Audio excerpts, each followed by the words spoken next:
Toda vez que eu senti essa paz em meu coração. Olá, meus amigos, que Jesus nos ilumine nessa continuação do nosso curso, não é? Hoje nós vamos do programa 1, não é? No módulo 1, nós vamos falar do tema 4, que é Espírito, Matéria e Fluidos, né? Então nós vamos continuar e eu agradeço àquela meia dúzia de 6 que tem buscado responder as questões, né? Mas eu fico muito feliz. Já o pessoal está se interessando. Quem sabe, né? Com o caminhar das aulas, todo mundo se anima. Então vamos lá. Segundo a doutrina espírita, existem dois elementos gerais do universo, que são espírito e matéria.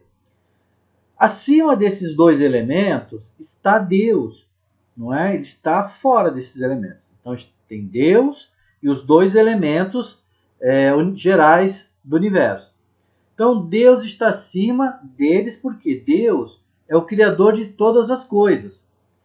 Assim, nós temos o princípio de tudo que existe no universo é Deus, Espírito e matéria. Sendo que Deus criou o Espírito e a matéria, né? Todos nós sabemos disso. Bom, desse modo, então nós vamos começar falando, depois dessa pequena introdução, do Espírito, não é? Então nós dizemos que é o seguinte, o Espírito, ele é conceitualmente tido pela religião, pela doutrina espírita, como o princípio inteligente do universo. E a inteligência é um atributo essencial do espírito. E, às vezes, elas se confundem, não é? Por isso que nós podemos até entender o espírito como sendo a própria inteligência, tá? O espírito, o que é o espírito? O espírito, ele é a alma sem o corpo material. Então, se o espírito não tivesse o invólucro do corpo, né, do perispírito, né, seria a alma. Então, Kardec, no livro O que é o Espiritismo, no capítulo 2, item 14, página 155, ele diz bem claro, ele diz o seguinte, a alma é, pois, um ser simples, e o espírito um ser dual, e o homem um ser trino. E ele continua dizendo, seria mais exato reservar a palavra alma para designar o princípio inteligente e o termo espírito para o ser semimaterial, formado desse princípio inteligente e do corpo fluido, perispírito. Então a gente entende o que dessas colocações de Kardec?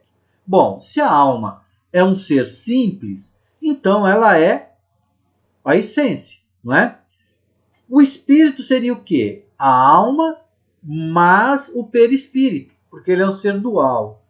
E o homem seria um ser trino, porque seria a essência, a alma, o perispírito e mais o corpo material, não é? Então é isso que Kardec está nos colocando nessas colocações, nessas frases, né? Nesses pensamentos. O corpo do espírito, ele é fluídico e ele também é invisível no seu estado normal, o espírito, não é? Quando a alma está encarnada, ela possui dois corpos. Então, quando a alma está encarnada, ela possui dois corpos. Daí a gente pode deduzir que, quando ela não está encarnada, ela possui um corpo, não é? Quais são esses dois corpos que ela tem quando está encarnada? O corpo mais pesado, o corpo material, né, que é grosseiro e destrutível, e o corpo espiritual, denominado por Kardec de perispírito, não é? Que é um corpo mais fluídico, mais leve e também é indestrutível, não é? Convém lembrarmos que algumas das características do espírito, por exemplo, o espírito ele é imortal, não é? A matéria não é obstáculo para o espírito. Os espíritos, eles, segundo, né, a definição dada na codificação, eles estão em diferentes graus evolutivos, né? Em diferentes graus de evolução. E antes dos espíritos se individualizarem, né? Terem uma individualidade, eles eram o princípio inteligente, né? Ou a mônada, que é chamada também de mônada. Esse princípio inteligente, né? Antes da individualização, ele percorreu os diversos reinos da natureza, não é? Não só aqui no nosso planeta, mas em outros planetas também essa evolução se deu. Vale lembrar que no reino mineral, o espírito ele experimentou as sensações da atração, não é? No reino vegetal, o princípio inteligente, ele viveu a sensação no reino vegetal. Já no reino animal, o princípio inteligente, né, o espírito, ele passou a ter como relação o instinto, aprendeu o instinto, né? Se firmou mais o instinto. E já no reino nominal, então o espírito ele passou a trabalhar a sua razão e o seu livre-arbítrio. Então essa evolução foi necessária para que nós passássemos, né, do princípio inteligente a espíritos individualizados. Então, o que temos de falar sobre o espírito é isso. É óbvio que a apostila, o curso, ele é evolutivo. Então, primeiro ele dá uma introdução e na segunda parte do programa ele se aprofunda mais, com mais detalhes sobre o que já foi dito. Bom, então já vimos o espírito, agora vamos ver a matéria, né? O que é a matéria? Bom, a gente tem que sempre ter em mente que o espírito, para ele poder se manifestar, ele precisa da matéria. Então isso é um ponto, uma cláusula, né, pétrea da nossa doutrina. Então o espírito, para se manifestar, ele precisa ter a matéria. E a nossa doutrina ainda afirma que existe uma matéria única, não é? Que criou, da qual todo o universo é criado, né? Ela é uma matéria primitiva e ela gera todas as outras matérias devido às suas combinações. E o nome dessa matéria, né, dessa matéria primária, é fluido cósmico universal. Alguns costumam, né, usar a sigla que é F de fluido, C de cósmico e U de universal, FCU.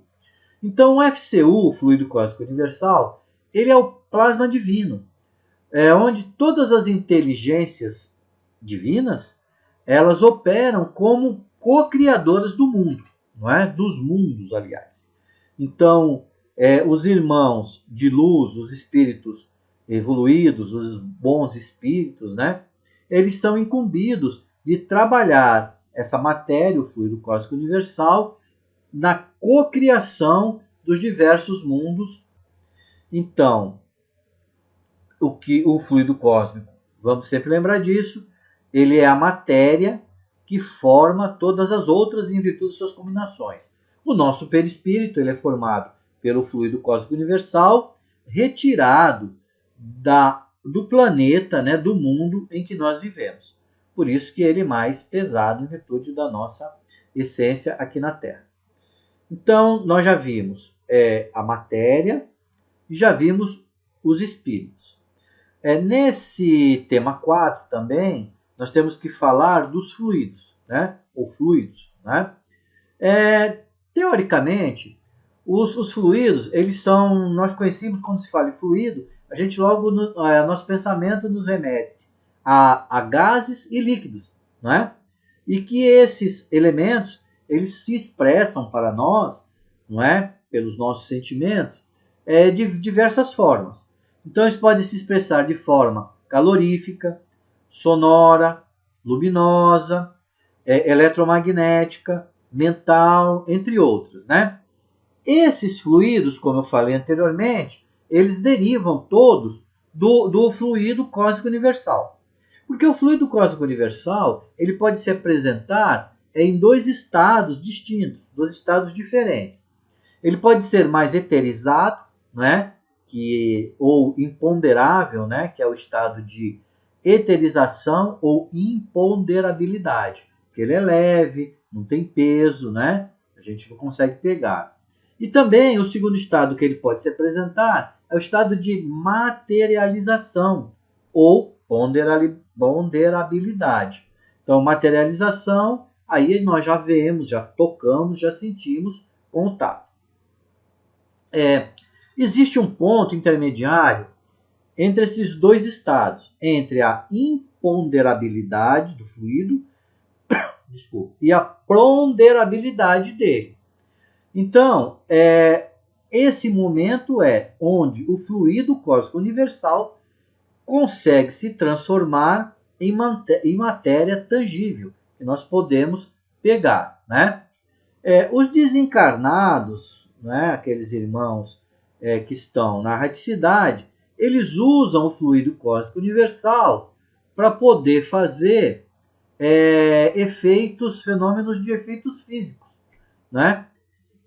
Então, todos esses fenômenos de poltergeist, de transporte, que nós veremos mais na frente, como eu já falei, eles são utilizados pelos nossos irmãos desencarnados, né, para que possam operar esses fenômenos de efeitos físicos.